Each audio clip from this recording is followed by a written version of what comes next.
อีกแล้วลานางเอ้ยคันได้ยินเสียงอาย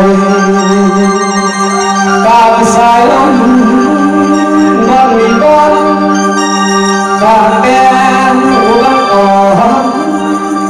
ให้มา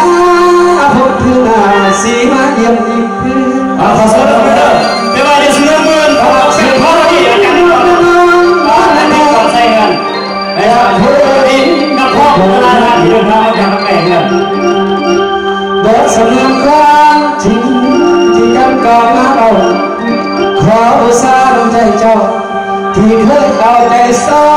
ทั้งท่าสู้สำคัญให้น้องอายได้กงแดงลาน้องสาวให้น้องทักผู้ดังว่าโตเฮคาริหา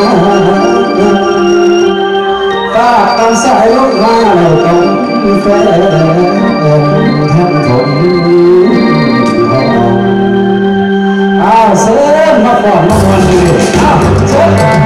ใส่ดาวเต้นไปถึงมากไม่มาเนี่ยไปกันก่อนที่จะมา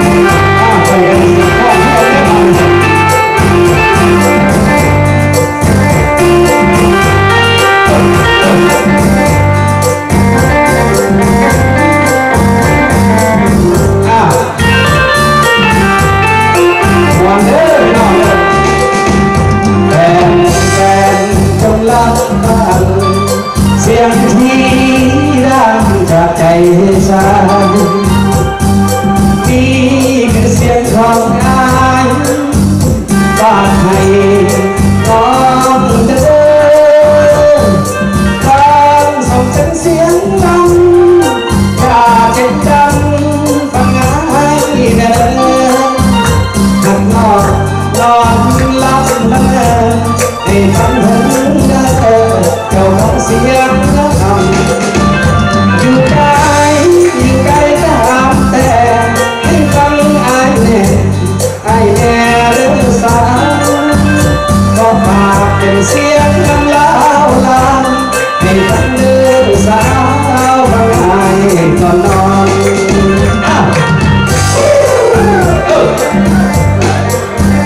โอ้ยมันก่อนกันเอาที่หลังนะ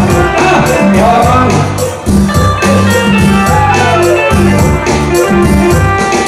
โอ้ยเดี๋ยวสิเอาทำจังก่อนอีกไหมต้องรอสิได้กาบอกเขาทันต้องตะการต่อต้องตะการต่อแล้วที่เป็นเดือดเสียสิพอได้จะได้เสียจะได้จนนั่งก็โม่ก็เคยเดินทุกท่านที่เคยได้สะทุถึงจะอยู่หรือพอได้มาถึงจะอยู่หรือพอไม่อาลาก็มันถ้าจะบอกเลยคุณนั่งจะบอกเลยคุณตาบ่เลยบุญคุณที่ท่านบุญผ่านไปจากใจของเจ็บปวดใส่สิ่งจำจนตายบอกขอเลิกแฟนสิ่งขอถึงข้างยืนเราให้เป็นหมอคุณเป็นคุณงามน้องเสียงสวยแต่คนทุกการตอนเป็นความวอนให้หันโซ่เองโอ้ยดีใจสมเด็จยังยอมจนใจสิ้นเดือดตั้งเป็นเพียงจนกว่าแล้วกันตั้งเป็นเพียงจนกว่าแล้วกันลาขอท่านออกจะบอกเรื่องท่านจะบอกเรื่องคุณโอ้ยเรื่องเนี่ยไม่ชี้เราเลยนะมีบ้างไม่ชี้เราเลย